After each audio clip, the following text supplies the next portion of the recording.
देखा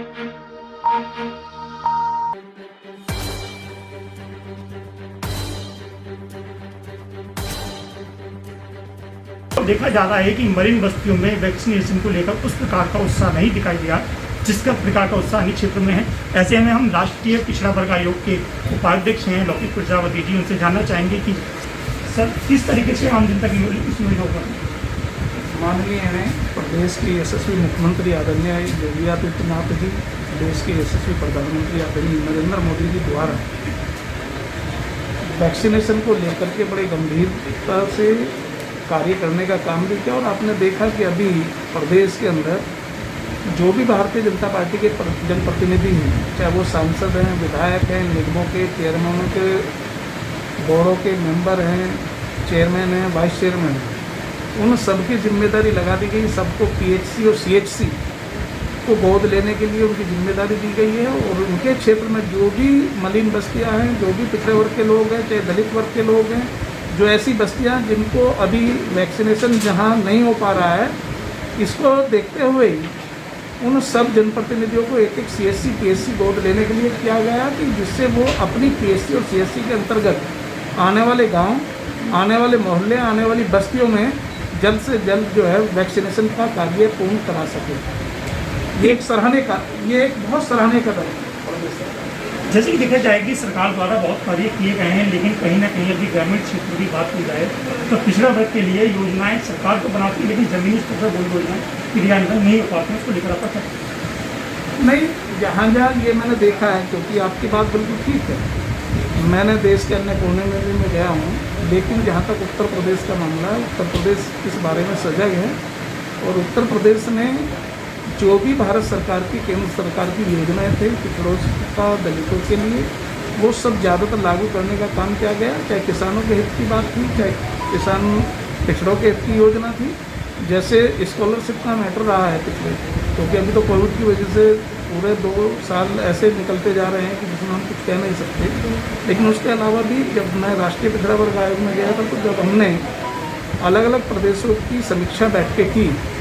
तो उत्तर प्रदेश वास्तविक उत्तम प्रदेश की तरह निकल कर के आया कि जिन्होंने इन तमाम योजनाओं को,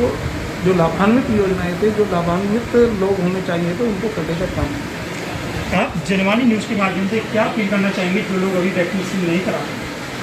ये तो एक देखो होता क्या कि कुछ दिन पहले आपने देखा जब वो पोलियो ड्रॉप्स पिलाई गई थी, जब भारतीय जनता पार्टी की सरकार न प्रदेश में थी न देश में थी, लेकिन लोगों ने उसके लिए भी कहा गया कि ये ड्रॉप्स तो जो है ये पोलियो ड्रॉप्स नहीं है, ये तो जो जनसंख्या वृद्धि पर रोक की ड्रॉप्स हैं।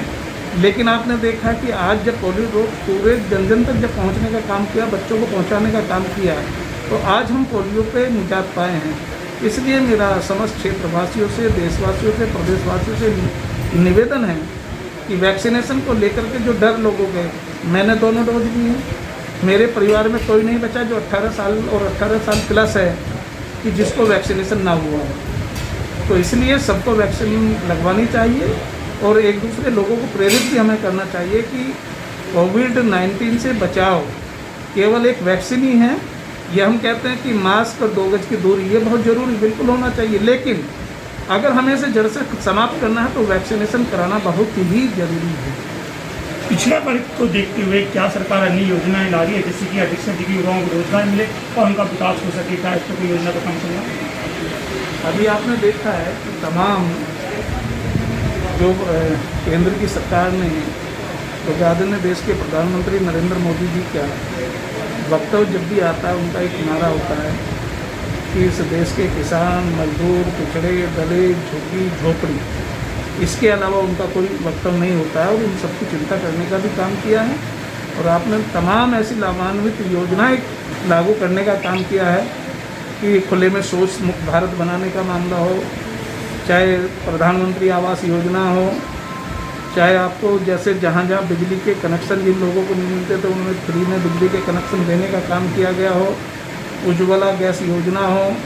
ऐसी तमाम योजनाएं, किसानों को जो ऐसी तमाम किसान बीमा देने का काम किया गया। पहली कई योजनाएं ऐसी है जो पहली बार देश के अंदर आई है और जिसमें लाखों लाखों लोगों ने उसका लाभ भी लेने का काम किया है। जैसे कई बार ये होता था कि जो जनधन खाते खुलवाने का काम किया है, उसमें कौन लोग इसका हंसी का मजाक का जो पात्र बनते थे वो बनते थे पिछड़े और दलित, क्योंकि वो गरीब होते थे, आर्थिक स्थिति कमज़ोर होती थी, बैंकों में खाते नहीं होते थे। आदरणीय देश के प्रधानमंत्री जी ने ये कहा कि अब कोई भी व्यक्ति गरीबी के कारण वो हंसी और मजाक का पात्र नहीं बनेगा, और उन्होंने जनधन खाते योजना ला करके इस देश के अंदर उन सभी गरीब लोगों का जीरो टैप का खाता खुलवाने का काम किया, और उसका लाभ आपने देखा कि जैसा कोविड में भी सरकारों ने जो पैसा देने का काम किया वो डायरेक्ट उनके खाते में गया, जो बीच के बिचौलिए तो उनको समाप्त करने का काम किया। तो कह सकते हैं कि सरकार द्वारा पिछड़े वर्ग और दलित वर्ग के लिए भी कार्य किया जा रहा है, जल्द नए नए बदलाव देखने को मिलेंगे। वही जो वैक्सीनेशन को लेकर भी भ्रम है उसको भी सरकार जल्द दूर करेगी। वीडियो जर्नलिस्ट किशन के साथ विशाल भटनागर, जनवाड़ी मेरठ।